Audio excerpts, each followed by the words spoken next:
ಸರಿ ಇರಲಿಲ್ಲ, ವಿಚಾರಿಸೋಕ್ಕೋಸ್ಕರ ಹೋಗಿ ಬಂದಿದ್ದೀನಿ. ಈಗ ಮಧ್ಯಾಹ್ನ ಹೋಗ್ತಾ ಇದ್ದೇನೆ, ಮತ್ತೊಂದು ವಾರ ಬಿಟ್ಟು ವಾಪಸ್ ಇಲ್ಲಿಗೆ ಬರ್ತೇನೆ. ನಾಳೆ ಕೋರ್ ಕಮಿಟಿ ಸಭೆ ಇದೆ ಸರ್.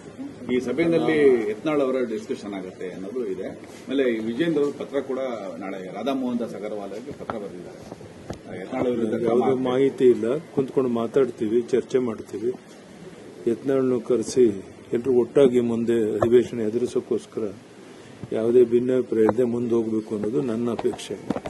ಸೊ ಯತ್ನಾಳ್ ಒಪ್ಕೊಂಡ್ರೆ ಎಲ್ಲವ ಸಮಸ್ಯೆ ಬಗೆಹರಿಯುತ್ತೆ. ಎಲ್ಲರೂ ಒಟ್ಟಾಗಿ ಹೋಗಿ ಪಕ್ಷವನ್ನು ಬಲಪಡಿಸೋ ಕಡೆ ವಿಶೇಷವಾದ ಗಮನ ಕೊಡಬೇಕು. ಆ ದಿಕ್ಕಿನಲ್ಲಿ ನಾನೇನು ಸಲಹೆ ಕೊಡೋಕೆ ಸಾಧ್ಯ ಇದೆ ನಾಳೆ ಸಲಹೆ ಕೊಡ್ತೇನೆ. ಬಹುಶಃ ನನಗನ್ಸುತ್ತೆ ನಾಳೆ ಎಲ್ಲ ಸಮಸ್ಯೆಗಳು ಬಗೆಹರಿದು ನಾವೆಲ್ಲರೂ ಒಟ್ಟಾಗಿ ಮುಂದೆ ಪಕ್ಷವನ್ನು ಬಲಪಡಿಸೋಕ್ಕೋಸ್ಕರ ನಾಳೆ ಬರುವಂತಹ ಅಧಿವೇಶನ ಎದುರಿಸೋಕ್ಕೋಸ್ಕರ ಸಿದ್ಧತೆಯನ್ನು ಮಾಡ್ತಾರೆ. ಯತ್ನಾಳ್ ವಿರುದ್ಧ ಪತ್ರ ಬರೆದಾಗ ಮಾತ್ರ ಅವ್ರು ಸೈಲೆಂಟ್ ಆಗ್ತಾರೆ, ಬಾಕಿ ಸಂದರ್ಭದಲ್ಲಿ ಅವ್ರು ಮತ್ತೆ ವೈಲೆಂಟ್ ಆಗ್ತಾರೆ. ಸರಿ, ಹೋಗೋಣ, ಮಾತಾಡ್ಸೋಣ. ಮನುಷ್ಯ ಸ್ವಭಾವದ ಕೆಲವು ವೀಕ್ನೆಸ್ ಇರುತ್ತೆ, ಎಲ್ರಿಗೂ ಇರುತ್ತೆ. ಈ ಸರಿ ಮಾತನಾಡಿ ಸರಿ ಮಾಡಿದ್ಮೇಲೆ ಸರಿ ಹೋಗ್ತಾರೆ ಅಂತ ವಿಶ್ವಾಸ. ಸರಿ ಮಾಡಬೇಕು, ಎಲ್ಲ ಒಟ್ಟಾಗಬೇಕು ಅನ್ನೋ ಭಾವನೆ ನೀವು ವ್ಯಕ್ತಪಡಿಸ್ತೀವಿ. ಆದ್ರೆ ಯತ್ನಾಳ್ ಅವರು ಪ್ರತಿ ಸರಿ ಯಡಿಯೂರಪ್ಪ ಮತ್ತು ಅವ್ರ ಕುಟುಂಬನೇ ಟಾರ್ಗೆಟ್ ಮಾಡಿ ಮಾತಾಡೋದು. ಅವ್ರು ಏನ್ ಬೇಕಾದ್ರೂ ಮಾತಾಡಲಿ, ನನಗೇನು ಅಭ್ಯಂತರ ಇಲ್ಲ. ನನ್ನ ಉದ್ದೇಶ ಎಲ್ಲರೂ ಒಟ್ಟಾಗಿ ಹೋಗಬೇಕು, ಈ ಅಧಿವೇಶನ ಎದುರಿಸಬೇಕು ಅನ್ನುವಂಥದ್ದು.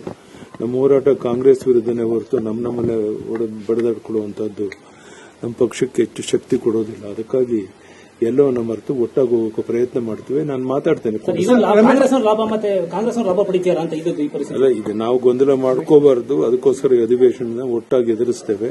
ಯಾವುದೇ ಗೊಂದಲ ಇಲ್ಲದಂಗೆ ಅಧಿವೇಶನ ಎದುರಿಸಿ ಇವರ ಹಗರಣಗಳನ್ನು ಬಯಲು ಮಾಡಿ ಅದಕ್ಕೆ ನ್ಯಾಯಯುತ ಒಂದು ಸಮ್ಮತವಾದಂತಹ ಈಗಾಗಲೇ ಎನ್ಫೋರ್ಸ್ಮೆಂಟ್ ಡೈರೆಕ್ಟರೇಟ್ ಸಹ ಸಿದ್ದರಾಮಯ್ಯನವರು ನೋಟಿಸ್ ಕೊಟ್ಟಿದೆ. ಇವೆಲ್ಲವೂ ಸಹ ಮುಂದೆ ಬರೋ ದಿವಸಗಳು ಚರ್ಚೆ ಆಗೋದಿದೆ. ಇದನ್ನ ಹೇಗೆ ಮುಂದುವರಿಸಬೇಕು, ಯಾವ ರೀತಿ ಹೋರಾಟ ಮಾಡಬೇಕು ಅನ್ನೋದನ್ನ ನಾವೆಲ್ಲ ಶಾಸಕರು ಒಟ್ಟಾಗಿ ಕೂತ್ಕೊಂಡು ಚರ್ಚೆ ಮಾಡ್ತೀವಿ. ನಾಳೆ ಕೋರ್ ಕಮಿಟಿ ಮೀಟಿಂಗ್ ಅಲ್ಲಿ ಈ ಬಗ್ಗೆ ಚರ್ಚೆ ಮಾಡ್ತೀವಿ. ರಮೇಶ್ ಜಾರಕಿಹೊಳಿ ಕೂಡ ವಿಜೇಂದ್ರ ಅವರು ರಾಜ್ಯಾಧ್ಯಕ್ಷ ಆಗಿದ್ದು ಯಡಿಯೂರಪ್ಪನವರ ಹೆಸರಿನ ಆಧಾರದ ಮೇಲೆ ನಾನು ಅದು ಯಾವುದ್ರ ಬಗ್ಗೆನೂ ರಿಯಾಕ್ಟ್ ಮಾಡೋದಿಲ್ಲ. ಕೇಂದ್ರದ ನಾಯಕರು ಅವನು ಅಧ್ಯಕ್ಷ ಮಾಡಿದ್ದಾರೆ, ಯಶಸ್ವಿಯಾಗಿ ಕೆಲಸ ಮಾಡ್ತಾ ಇದ್ದಾರೆ. ಇಡೀ ರಾಜ್ಯದ ಜನ ವಿಜೇಂದ್ರ ಅವರ ಹೋರಾಟಕ್ಕೆ ಬೆಂಬಲವನ್ನು ಸೂಚಿಸ್ತಾ ಇದ್ದಾರೆ. ಮೊನ್ನೆ 3 ಜಿಲ್ಲೆಗೆ ಹೋಗಿ ಬಂದಾಗ ಯಾವ ರೀತಿ ಜನ ಬೆಂಬಲ ಸಿಕ್ತು ಅಂತ ನೀವೇ ನೋಡಿದ್ದೀರಾ. ಅದರಿಂದ ಈ ರೀತಿ ಹೇಳಿಕೆಗಳಿಂದ ಯಾವುದೇ ಪರಿಣಾಮ ಆಗೋದಿಲ್ಲ. ಎಲ್ಲವನ್ನೂ ಸರಿಪಡಿಸಿಕೊಂಡು ಹೋಗ್ತಾರೆ. ಬಳ್ಳಾರಿಯಲ್ಲಿ ಬಾಣಂತಿಯರ 5 ಸಾವಾಗಿದೆ ಸರ್. ಸರ್ಕಾರ ಗೊತ್ತಿದೆ ನನಗೆ, ಎಲ್ಲವನ್ನ ಸರಿಪಡಿಸೋಕೆ